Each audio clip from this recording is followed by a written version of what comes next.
After 15 years of a child-free marriage, my husband had multiple illegitimate children. And the woman? She wasn't even in a rush to marry him. She played it smart. I didn't have children, and illegitimate children still held full legal inheritance rights. She didn't need to become the wife. Her children would inherit the wealth Diego and I had spent our entire lives building either way. I thought about it for a long time. Sure, divorce would get me half the assets, but what remained would still be more than enough for them to live luxuriously for generations. Too easy, too generous. So why not go bankrupt instead? After all, I'm alone. As long as I don't starve, that's enough for me. Let's see how she plans to raise those kids once there's nothing left to inherit. Chapter 1. When I found out Diego had cheated.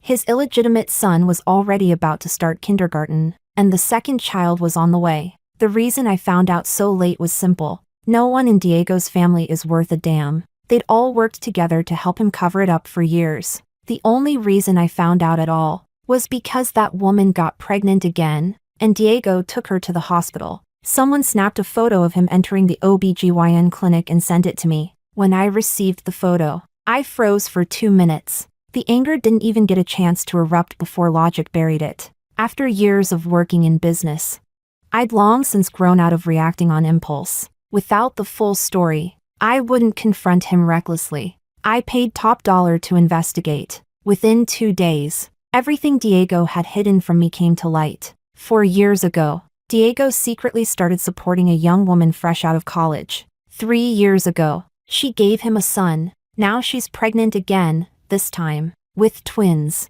Apparently, no wonder Diego's mother stopped pressuring me to have kids. I used to think she'd just given up due to our age. Turns out she already had a grandson. Chapter 2. Once I confirmed the affair, I forced myself to stay calm. I didn't confront Diego right away. The fact that he cheated was already established. No matter how loud I screamed, it wouldn't change that. What I needed to think about now was how to handle the divorce in a way that maximized my interests. In the adult world, self-interest comes first. I spent an entire afternoon in a quiet place, replaying our 15 years of marriage. The decision to be child-free? It was Diego's idea from the start. Yet now, he's the one regretting it? In our early years, we built everything from scratch. No backing, no connections. Even our families didn't really support us. We struggled, and now that success has finally arrived. His first move is to find a younger woman to bear his children? How ironic. In just one afternoon, I consulted several lawyers. Turns out, without a prenuptial or postnup agreement, even if he was the one who cheated, unless Diego agrees to it, I can't force him to leave with nothing. That door was shut. I needed another plan, and fast. That's when Diego called me. He asked why I wasn't home yet. I looked at the time, after 10 p.m. For all these years, even while secretly keeping another family outside, Diego never returned home later than 10. Only when entertaining clients did he stay out late. That was exactly why I never suspected him. But I forgot. Someone who really wants to cheat doesn't need much time to do it. When I got home, it was already 11 at night. Diego was sitting on the couch, scrolling on his phone. When he heard the door open, he looked up. In his 40s now, he hadn't gained weight or gone bald. At first glance, he looked like a man who had aged into maturity and calm. But I clearly saw how he instinctively turned off his phone screen and placed it face down on the coffee table. Details I had never paid attention to before suddenly felt glaringly obvious. Once suspicion takes root, everything becomes suspicious. He walked over to me like he always did, took my bag from my hand, and smiled gently. "Why so late? You must be tired." For a moment, I froze. How could someone do something so shameful to their marriage and still show not the slightest trace of guilt? He had hidden it for 4 or 5 years without a single crack. My partner in bed had a mind so meticulous. It made my bones feel cold. Maybe because I didn't answer. Diego's expression turned a little puzzled. "What's wrong?" I turned away, trying to stay composed, and shook my head. "Nothing, just a bit tired." After more than 20 years together, Diego knew me too well. He could sense the smallest change in my tone, my look, my movements. Then again, so could I. I knew this photo of him accompanying her to a prenatal checkup wasn't taken by accident. Nor was it a slip-up. He simply no longer cared to hide. The company had finally stabilized. I endured all the pain of those early, brutal years, while someone else waited to reap the rewards. Why should I accept that? I brushed him off with a few more vague words, showing no sign that I'd found out about the affair. Diego probably still didn't know I had discovered everything. He acted the same as always, though he checked his phone far more frequently. For middle-aged couples, calm and routine can sometimes be a kind of blessing, but there are always those who aren't content with peace. Restlessness surged inside me, wave after wave. I wanted to scream, to shout, to slap Diego in the face, to break down and demand, "Why did you betray me?" I even imagined getting revenge the same way, by cheating on him too. But once the storm of emotions finally subsided, I felt like a stranger to myself. Yes, betrayal should be punished. But punishing someone doesn't have to mean hurting yourself. Diego is already rotten enough. I refuse to become rotten like him. Chapter 3. I knew I couldn't keep up the act for long, but transferring part of the assets would take time. A cheating man is as disgusting as a used tissue tossed into a latrine. 20 years of love, and all the hardship I'd endured, instantly became sunk costs the moment I found out there was a third person between us. This marriage with Diego has become a high-stakes sunk cost. I'm far from as calm as I appear. It's just that the searing pain of emotional betrayal is pushing me to become increasingly rational. Diego is completely rotten. This marriage is rotten, but our company hasn't fallen apart, yet. The ties between us run too deep. Pull one thread and everything comes undone. Some things aren't as simple as divorce. About half a month after I found out about the affair, Diego finally sensed something was off. That day, he stood at the study door for a long time. In the end, he couldn't hold it in and asked, Is something wrong?" No matter how much I told myself to stay rational, I could no longer share a bed with Diego. For some trivial reason, I had kicked him into the guest room for half a month, and even my replies to his messages were perfunctory. He's always been suspicious. Maybe he already guessed the truth. But I never confronted him. I didn't explode. I didn't go after her either. So even though he had the question on the tip of his tongue, he swallowed it. I rubbed my aching temples and decided to go on the offensive. I found some irregularities in the financial reports lately. Several major expenses don't add up. I knew exactly where those funds had gone. And as the one who approved them, Diego obviously knew better than me. The woman he's keeping outside had already given birth once and was pregnant again. Naturally, she needed to be well provided for. And Diego, now over 40 and a successful entrepreneur, had the means to satisfy her. Diego visibly froze for a second. I saw the fingers on his right hand curl tight at his side. But within moments, he regained his composure. "It was me. I authorized those expenses." I looked up and met his eyes. He quickly looked away and offered a guilty explanation. "I've been doing some small investments with Elias the past couple of years. I didn't tell you because I didn't want you to worry. Elias is his childhood friend. He would cover for him no matter what." I didn't press for more. Diego didn't elaborate either. He simply closed the door and left. He had figured out I knew about the other family he was hiding. Yet he wasn't even flustered, as if he was sure I'd tolerate it. In other words, even if I didn't, what could I do? If I filed for divorce now, he'd be the one gaining closure. He's rich, has a happy family, and might soon have 2 kids. And me, nearly 40, and completely alone. Even so, staying entangled with someone like him holds no meaning whatsoever. Chapter 4. It was becoming harder and harder for me to tolerate Diego playing the role of husband in my life. But the asset transfer hadn't been completed yet. All I could do was continue the Cold War with him. Maybe he was waiting for me to come around. Or maybe he was waiting for me to bring up divorce. Either way, I wasn't about to let Diego get off easy. On the 20th day after discovering his affair, I finally saw the woman he was keeping. She must have learned something from Diego, because she came to provoke me directly, using the oldest trick in the book, a coincidental run-in at the cafe I frequented. She even took my usual seat by the window. Not long ago, the people I hired had already sent me plenty of photos and videos of her. I recognized her at a glance.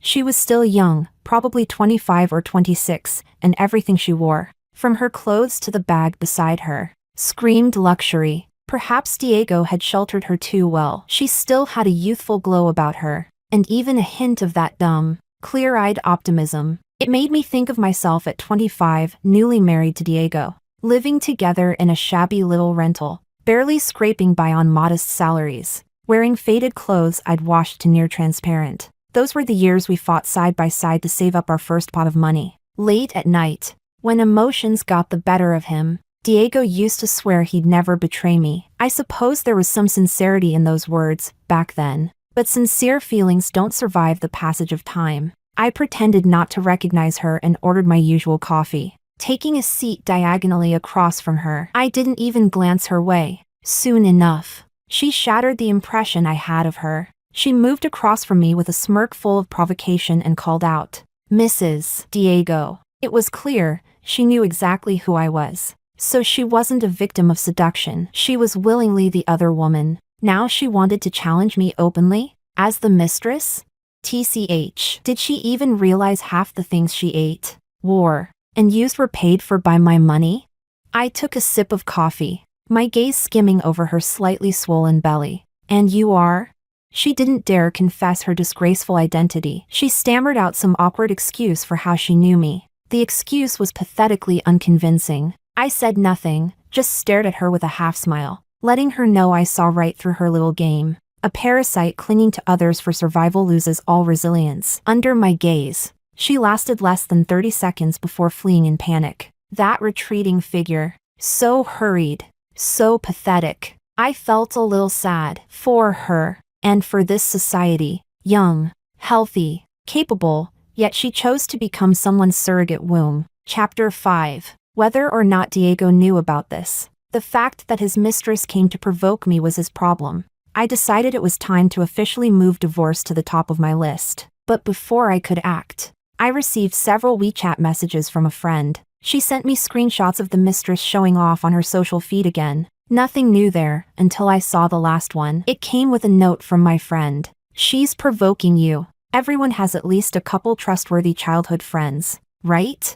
I had mine at her on WeChat. From then on, any move she made, I'd know about it instantly. When I opened the final screenshot, I saw her latest post. It was a photo of a laughing child rolling on the floor, along with a smug caption that basically said, "So what if you're proud and arrogant now? Everything you worked so hard to build will one day belong to my guild." Oh, right. I nearly forgot. She has a child. I don't. And although her kid with my husband is illegitimate, he still has inheritance rights. This world is so fucking messed up. I looked again at the divorce agreement in my hand. If I divorced Diego, I could fight for 70% of our assets at best. But the remaining 30%, plus the company's annual profits, would be more than enough to support their happy little family for generations. Thanks to that post, I was suddenly wide awake. This wouldn't do. It was too easy on them. The path I built with blood, sweat, and years. No one walks it without my permission. Chapter 6. After a month of cold silence, Diego finally started trying to make peace. He probably thought that since I hadn't exploded for so long, I'd forgive him easily again, just like every other time he made a small mistake. He was dead wrong. Not only did I not forgive him, I unleashed a verbal hell upon him. I ripped off his false, polished mask, and hurled the vilest, most vicious insults I could think of right at his face. His elegant, refined expression began to crack, inch by inch, under every blow. Eventually, he tried to fight back. "Lisa, do you have any idea how you sound right now? Like a complete shrew." "A shrew?" I let out a cold laugh, and looked at him like he was a pile of trash. "I'll gladly admit I'm a shrew. Do you have the guts to admit you're a cheating pig? A walking STD? A man who betrayed his marriage?" Diego's face turned ashen. That peaceful month had lulled him into a fantasy. He thought I would compromise. Maybe he believed that, since I was nearing 40, had no children, and co-founded the company with him, I'd be incapable of surviving without him, that I'd never really leave. He didn't understand me at all. After nearly 20 years together, I thought he knew me. I overestimated him. My solo tirade lasted 3 straight hours. In the end, Diego slammed the door behind him and left, but not before throwing out a self-righteous line. I need to rethink this marriage. TCH. You're not even worthy of rethinking it. We built this company together. No one knows its inner workings better than the two of us. Correction, I probably know it better than he does. Chapter 7. Since that explosive fight, Diego never came home again. He openly moved into the mistress's place, and I, just as openly, started targeting the company. I knew the company couldn't crash too quickly. Not because I still cared about Diego, but because the twins in her belly weren't full term yet. She still had the right to terminate the pregnancy. That wouldn't do. We need the full 5-member happy family. On the 9th day of Diego's absence, his mother showed up at our house. The same woman who had always looked down on me for not giving her a grandchild, now sat on my couch with a fake smile, dropping passive-aggressive comments about how I shouldn't be fighting with Diego. She lived off the food, clothing, and comfort Diego and I provided. And yet, she always credited it to his success alone. Even Diego's affair somehow became a point of pride in her mind. I stared at her coldly. Didn't even bother faking polite replies this time. After a while, she grew impatient. She said, "Lisa, listen to your mother-in-law. Diego said he doesn't want a divorce. Why don't you just raise that child as your own? He's still young, 2 or 3 years old. He won't even remember. Whoever treats him well, he'll naturally get attached. He'll even care for you when you're old." Are you done? I interrupted coldly, reaching over to open the door. If so, kindly leave. Her expression changed. Those cloudy eyes of hers stared at me. And then she smirked. "Lisa, you're almost 40. You don't even have a child. And at your age, you probably can't have one anymore. If you get divorced now, who'd want you?" In her outdated worldview, a woman only had value if a man wanted her. I looked at the gold bracelet on her wrist, then at her wrinkled but smug face. Calmly, I reminded her, Diego cheated. If I divorce him and take this to court, he could leave with nothing. Her face turned pale instantly. She glared at me. Her scarab practically swallowed her pupils. It was almost grotesque. "That's impossible." Her voice cracked. "Diego already told me, even if you divorce, you'll only get half at most." So he had spoken to a lawyer. From the moment he cheated, he must have already considered divorcing me more than once. Realizing she'd said too much, the old woman softened her tone, but her attitude was still smug. "Lisa, you two love each other too much to divorce. If you split, it won't affect Diego much, but people will laugh at you. And what's the point of having so much money as a childless woman? When you're old, who'll take care of you? Who'll be there in your final days?" She kept rambling. Everything out of her mouth was about how miserable I'd be in old age. People, they enjoy comfort for a few years and forget every hardship they once endured. No matter. I'll make sure they remember. Chapter 8. Diego and I no longer had any contact. Our marriage existed in name only. He grew increasingly bold with that woman, as if convinced I couldn't stir up any real trouble. He even publicly posted photos of the child on his social media. Some relatives began to advise me, "Just endure it. It'll pass. Men fool around when they're rich. What matters is that he still comes home." Friends in my social circle urged me to get a divorce, though more than a few suggested I hurry up and do IVF while I still could have a child. Their mindset was so rotten. I began to question whether we were still living in the 21st century. A successful man cheating on his wife had, in some twisted perception, become understandable. I ignored all those so-called kind-hearted suggestions. I hadn't been idle these days. I was busy identifying the company's fatal weaknesses. Maybe it was how determined I seemed, leaving no way back, that scared Nicole, my best friend. She couldn't help but try to reason with me. "You could try negotiating for 80% of the assets. If you push the company into bankruptcy, won't all your hard work be wasted?" I rejected it immediately. I remember every bit of hardship I endured when we started this business. I won't let anyone enjoy the fruits of my labor. Nicole fell silent for a moment. Then she gave me a thumbs up. "You're savage, an icon of our generation." I'd already built strong connections in the business world. Over the years, I personally handled many of our key clients. Even if I failed, I'd never lack the courage to start again from scratch. Chapter 9. When that woman reached 27 weeks into her pregnancy, the company hit its first financial crisis. Diego wasn't too worried at first, but as I made no move to intervene and the crisis showed signs of growing, he finally started to panic. At that point, he could no longer keep up the Cold War. He called in a rush, hoping to discuss countermeasures with me. Over the years, we had solved almost every major business issue together. I had conditioned him into relying on me. He simply didn't know how to lead alone anymore. It was only now that Diego realized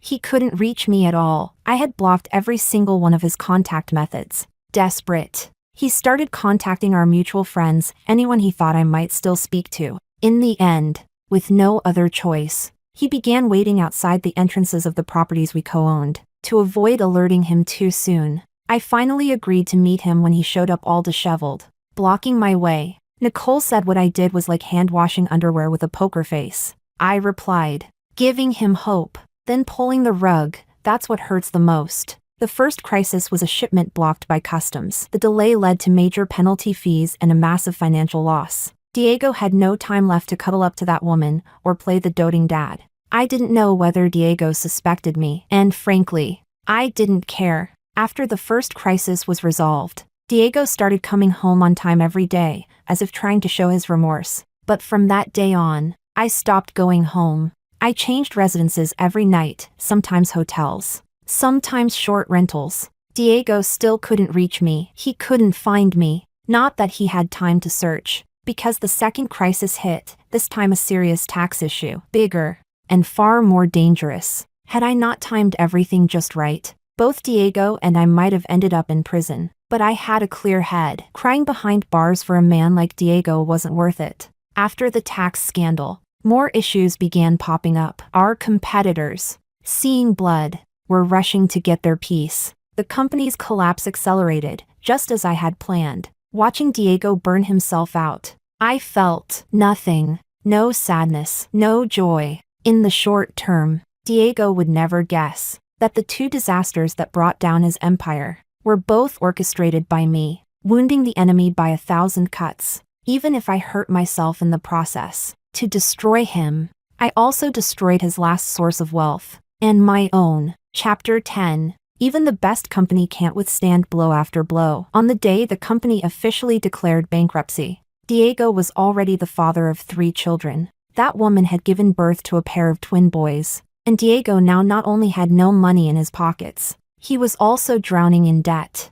I heard that woman no longer had her former arrogant attitude. During her postpartum confinement, she cried every day. Her carefully curated social media? No updates for a long time. She had already delivered the babies, no way to undo that. But things didn't end there. While Diego's hair was turning white from worry, I filed a lawsuit to recover all the assets he had spent on his mistress. We weren't divorced yet, and what he gave away still counted as marital property. That's also why I hadn't brought up divorce until now. Every cent he spent, I would make sure he returned it all. Rumor has it that the day she received the court summons, that woman fainted on the spot in the hospital. Years of scheming, gone in a flash. In the end, she lost both the man and the battle. Of course she couldn't handle it. Chapter 11. When Diego finally managed to track me down, I was staying at Nicole's place. All properties under our names had been seized, and each of us was buried under millions in debt. Debt collectors were blowing up our phones nonstop. We're not young anymore, and Diego knew it too. If we couldn't make a strong comeback this time, we'd never recover for the rest of our lives. This time, Diego came to beg me to drop the lawsuit against that woman. He hung his head, not daring to look at me. Gone was the arrogance from when we used to argue. Lisa, she just gave birth. Her body hasn't recovered yet. Can you, maybe, drop the case? Don't spew bullshit if you don't have anything useful to say. I cut him off coldly, with zero room for compromise. Diego, when you gave that money away, did it never cross your mind that half of it was mine? That I could take it back anytime? Of course Diego never thought of that. Just like he never thought I'd be this ruthless. In his mind, the worst that could happen was a divorce, and we'd never speak again. He probably imagined mourning 20 years of love for a while, and then moving on to enjoy a happy family and successful career. Even at this point, Diego was still making excuses for his affair. His bloodshot eyes stared at me. I had no choice. Lisa, I really didn't. My mom was driving me insane. I looked at the white strands in his hair and the deep creases around his eyes, and suddenly asked, Diego, do you remember the years when we were under the most pressure to have a baby? Diego opened his mouth a few times before finally squeezing out 2 words, I do. During those years, my mother-in-law even moved into our house. She was convinced something was wrong with us for not having kids. Let's be honest, she suspected it was me. She thought we weren't choosing not to have children, but that I physically couldn't. So she forced me to go to the hospital constantly. Even brewed up some weird wild herbs she got who knows where, claiming folk remedies could cure anything. Back then, Diego and I were just starting our business. We were overwhelmed every day and barely had energy to deal with her nonsense. Eventually, Diego couldn't take it anymore and forged a fake medical report that claimed the infertility issue was his. I still remember the shock on my mother-in-law's face, and her trembling hands as she took that fake report. If Diego once defended me like that, how could he hurt me so deeply now? The year our startup finally succeeded, I was just 33. Even if Diego broke our earlier agreement to not have kids and said he wanted one of our own, I would have understood. After all, we were dirt poor in the beginning, we couldn't even feed ourselves. Why would we bring a child into that misery? But by 33, we had made it. If Diego wanted a child, why didn't he just say so? Whether he was chasing youth or just wanted something exciting and new, it didn't matter now. I couldn't stand another word from him. Nicole and I kicked him out together. Chapter 12. Probably worried that an illegitimate child wouldn't be able to inherit his assets, Diego had a paternity test done early on. That official test ended up becoming my key evidence in the divorce lawsuit. A week after the company announced its bankruptcy, I officially filed for divorce in court. I didn't tell Diego beforehand. I knew he would never agree. We're buried in debt. When life was good, he found someone else. Now that it's hard, how could he possibly let go of me? But that's fine. There are still people in this world who stand for justice. Nicole said Diego's expression when he received the court summons was even crazier than when his mistress got hers. You should have seen it. She laughed from the couch. Your ex-mother-in-law even told him not to panic. She said you'd never dare actually divorce him. I don't know where she gets the nerve to say something like that. What? Does she think her son's some kind of prize? I laughed too. I always knew she was ignorant. Just didn't realize she was that ignorant. The court summons was already in her son's hands, and she still thought I was playing some kind of hard-to-get game? Nicole brought up the mistress again. Do you think she'll leave Diego this time? She will, I replied without hesitation. People who've once gotten a taste of shortcuts can't stomach real hardship anymore. Nicole scoffed. She's already had 3 kids. Doesn't she care about them at all? I don't have children. Nicole's not married, let alone a mother. Honestly, neither of us could really grasp that so-called motherly love, so we didn't comment further. Chapter 13. The money I recovered through the lawsuit against that woman covered part of our debts. But far from all of it. Every day I still get debt collection calls, and sometimes calls from Diego using different phone numbers. If I hear his voice, I usually hang up right away. But sometimes I don't react fast enough, and Diego never fails to surprise me with his shamelessness. He said, Lisa, you deliberately destroyed the company just to get me back, didn't you? Well, now I'm ready to return to our family. Let's start over. Together. And then, I'll make her leave. I'll leave all the kids to my parents. I promise she'll never bother our life again. I really know I was wrong. Lisa, we've been together almost 20 years. Can't you give me one more chance? Diego's calculations were loud and clear. His so-called plan to make her leave was really just asking me to go through another round of hardship with him. At first, I would still curse when I heard these words. Later, I just let them in one ear and out the other. Wasn't worth the effort. Even Nicole couldn't take it anymore. Jesus, why hasn't lightning struck him dead yet? To this day, Diego is still living in a fantasy. Who gave him the confidence to think that just because he wants to come back, I'd take him in? What a joke. I'm not a garbage recycling center. I gave up the company just to make sure he suffers. Why would I take him back? Even the tissues in a public bathroom trash bin are cleaner than him. Since the company collapsed, I've thought about it countless nights. If I had been a little softer, a little less vengeful, if I were like those cool and collected female leads in novels, maybe I would have just divorced Diego, split the assets, and gone our separate ways. He'd be happy. I'd be free. Maybe in some fantasy, he would have had a sudden epiphany post-divorce, realizing I was his true love, living the rest of his life in pain and regret. But reality doesn't work like that. Diego never had a true love. The very fact that he cheated just to chase novelty proves it. He will always love the next shiny thing the most. People like him, who only care about what benefits them, never regret losing something that no longer serves them. They feel relief. Relief from the weight of their shameful past. I've known Diego since we were young. I saw every embarrassing, desperate moment he went through back when he was nothing. But the woman he found after making it big, she only ever saw the polished, successful version of him. Only by making Diego lose what he values most, money and status, will he finally feel true regret, the kind that carves into the soul and lasts a lifetime. Chapter 14. The evidence of Diego's affair was solid, no matter how unwilling he was.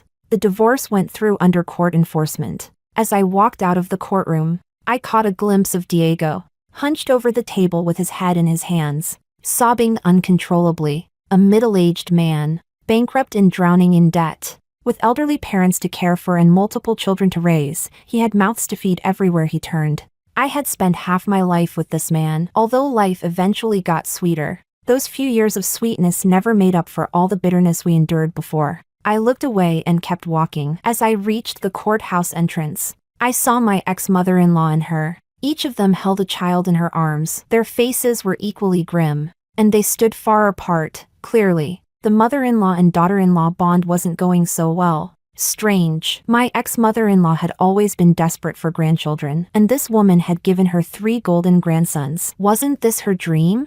But in just a few months, she looked like she'd aged 10 years. Her hair, once perfectly dyed without a single gray strand in sight, was now mostly white, dark at the bottom, ghost white on top, giving her a strange appearance. Her gold jewelry was gone, and her clothes, once neatly pressed, were wrinkled and worn. As for that woman, she didn't look much better compared to how she looked a few months ago at the cafe. She was completely transformed. She had clearly put on weight. Her complexion was sallow. Dark circles hung under her eyes, and even her hair looked greasy. TSK. Seems like after the company's collapse, no one's had it easy. My ex-mother-in-law spotted me with her sharp eyes. Without caring that she had a child in her arms, she ran toward me, cursing at the top of her lungs. I wasn't scared, not even a bit. I was about to give her the shouting match she clearly wanted when Nicole, in her black sunglasses, strutted over like she owned the place. From a distance, she waved and shouted, "Sway, come on, let's go pay off your debts."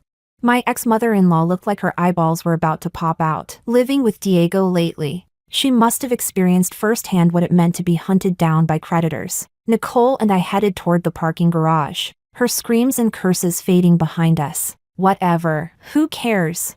Nicole, a textbook rich girl, really was generous. She said she'd lend me tens of millions without blinking, but I didn't use her money to pay the debts. What I had in hand was more than enough. Thanks to the debt division and the divorce, I owed less than Diego. Plus, I'd moved some assets before the divorce. It was enough to start a new business. If Diego could scheme against me and against our marriage, why couldn't I play my cards too? Besides, all I did was protect what was already mine. Chapter 15. After clearing my debts, I didn't rush back into business. Instead, I traveled with Nicole to enjoy life for once. Back then, I was always too busy working. Nicole would invite me to go out, but I kept saying I had no time. Now, I had nothing but time. Nicole is the textbook rich girl with zero ambition, but a master in the art of eating, drinking, and having fun. We spent nearly 6 months traveling. We only returned just before the new year. Nicole has a lot of friends in high places. After being away so long, she had to reconnect. So I tagged along to one of her gatherings. I didn't expect to see Diego there. When I saw him, he was bowing and scraping in front of an obese man, trying to flatter him with a smile plastered across his face. I recognized the fat man too. He used to be a supplier for our company. Back then, he looked like a kind-hearted Buddha, always smiling. Now he looked more like a vicious demon ready to eat someone alive. I still remember Diego used to dislike him, saying he was too slick, not sincere enough. I don't know what the fat man said to him, But Diego lowered his head even more. Then the guy shoved Diego aside, straightened his collar, and swaggered off. Clearly, Diego's new startup wasn't going well. Groveling to someone he once disdained? That must have stung, especially for someone as proud as Diego. Well, I'll admit, seeing that felt amazing. Diego stood there stunned for a moment, then bent down to pick something up from the floor, hunched over as he slowly walked away. He didn't look back. He never saw me. Turns out, not rushing back into business was the right choice. The circles I move in aren't that big. Any comeback would inevitably mean running into former allies and enemies. After our company collapsed, it was impossible to tell friend from foe. When I returned to the private room, Nicole was deep in conversation with someone. She waved me over the moment she saw me. I sat down, and she leaned in. I just heard some gossip about your ex's little canary. I blinked. What about her? She ran away, but came crawling back not long after. I was confused. If she ran away, why come back? Was it for the kids? Nicole's friend chimed in with a grin. Apparently your ex-mother-in-law was ruthless. Sent all 3 kids back to her family, no matter how badly she wanted to stay away. She had no choice. Well, that's an unexpectedly poetic ending. Chapter 16. The year my career got back on track was the end of the 2nd year after my divorce from Diego. I was 39. Strangely enough, even though Diego had also been working hard these past 2 years, nothing he touched seemed to go right. Somehow, my ex-mother-in-law found out about my new company. She began showing up outside the building to curse me. She was old, so the police couldn't really do anything, and the security guards didn't dare lay a hand on her. She couldn't find any real fault with me, so she just repeated the same 2 insults over and over, that I was a barren old hen who couldn't lay eggs, or that I was a jinx, one who ruined both the marriage and the company. To me, her words meant nothing, just a pathetic clown putting on a tired show. I didn't waste a second of attention on her. But her actions did enrage my mother. My mother, a dignified schoolteacher who had lived her whole life by the books, hadn't said a single reproachful word when I came home divorced and bankrupt. Yet the moment she heard about my ex-mother-in-law cursing me outside my office, she completely snapped. She marched straight over there, hands on hips, and launched into a fierce shouting match. Turns out, a well-read, eloquent teacher is an absolute weapon in a verbal fight. That old hag never stood a chance, no matter how much of a shrieking banshee she was. My mom out-argued her every time. After 2 or 3 days of being thoroughly outmatched, the old woman got so worked up she called an ambulance and never came back again. My life finally returned to peace. My mother never brought up marriage again, and at 40, I actually met someone I clicked with. That same year, Nicole, who always claimed marriage was a grave and swore she'd be a forever free little princess, met her own long-overdue true love. Yep, we both had promising futures ahead. Diego's side story. By the 10th year of my marriage to Lisa, the business we built together was finally gaining momentum. My mom began pestering me more frequently to get checked at the hospital. Every day, she'd boil these disgustingly bitter herbal tonics and force me to drink them. I didn't want to. Every time I resisted, she'd cry, saying how hard it had been to raise me. She'd go on, how Lisa and I didn't have any kids, how all that money meant nothing if there was no one to carry on the name, how we'd die one day and no one would even bury us. At first, I didn't take those words to heart. I'd been raised to believe that life wasn't just about breeding. That's why, during our hardest years, I told Lisa I wanted to be child-free. I thought she'd hesitate, but she agreed easily. She even said, if having a child just means inheriting our suffering, then not having one is an act of kindness. So, Lisa didn't want kids either. The entrepreneurial path was hellish. I wanted to give up so many times, but Lisa kept dragging me forward, saying, there's no such thing as an easy life. Thankfully, we made it. We succeeded. After our success, my mother's nagging started to sound a little more reasonable. I began to wonder, if we had no children, then who would inherit all we'd built? No wonder my cousins had suddenly started getting so chummy, always saying they wanted to bring their kids over to visit. I began to regret the whole child-free thing, but I didn't know how to bring it up to Lisa. She was so focused on the company. I doubted she'd agree. Eventually, I gave in to temptation. Elias, my childhood friend, introduced me to a 21-year-old college girl. She had the softest, most youthful skin.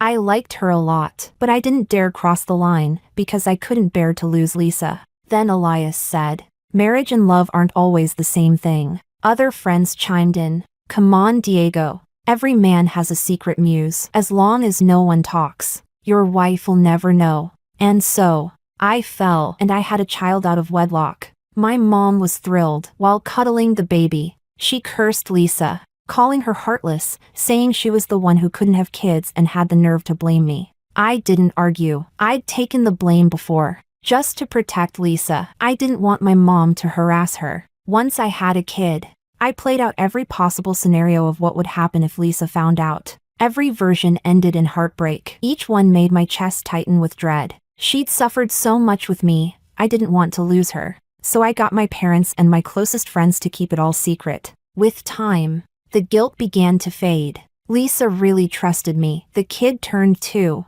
and she hadn't noticed a thing. One day, I suddenly felt done with hiding. The company was worth over $100 million. Even if Lisa found out and divorced me now, I'd walk away with tens of millions. Deep down, I still believed Lisa wouldn't divorce me. She had no children, and she was getting older, probably too late to start again. I even thought that if she was willing to accept the slightly twisted marriage, maybe one day, my kid could take care of her too. And if she didn't accept it, fine. We'd split up. I'd regret the past, but we'd both move on. After all, we did love each other deeply when we were young, but what can resist the changes of time? Lisa found out. She didn't confront me, didn't start a fight. She just casually told me to move into the guest room. I thought she was avoiding a big scene, that she'd eventually forgive me, but she did explode, cursing me in every possible way. I got frustrated and called her a shrew, told her to calm down, and left the house. I never imagined she would destroy everything just to make sure I paid. She never brought up divorce, but our company kept sinking, one crisis after another, until it finally went bankrupt. I knew she'd had a hand in it, but even in my anger, I couldn't bring myself to blame her. That company, we built it together, and I was the one who betrayed the marriage. I had considered the consequences. I just never thought she'd go so far. That's when the regret hit me, for real. More than losing the kid, I feared returning to that poverty we'd once escaped. But Lisa, she wasn't afraid. Of course she wasn't. She had crawled out of those hard times once. She knew how to survive. She never feared hardship. She always fought her way through. The one who feared going back to that life was me. If she were still with me, maybe I wouldn't be so scared. But I know she'll never walk beside me again.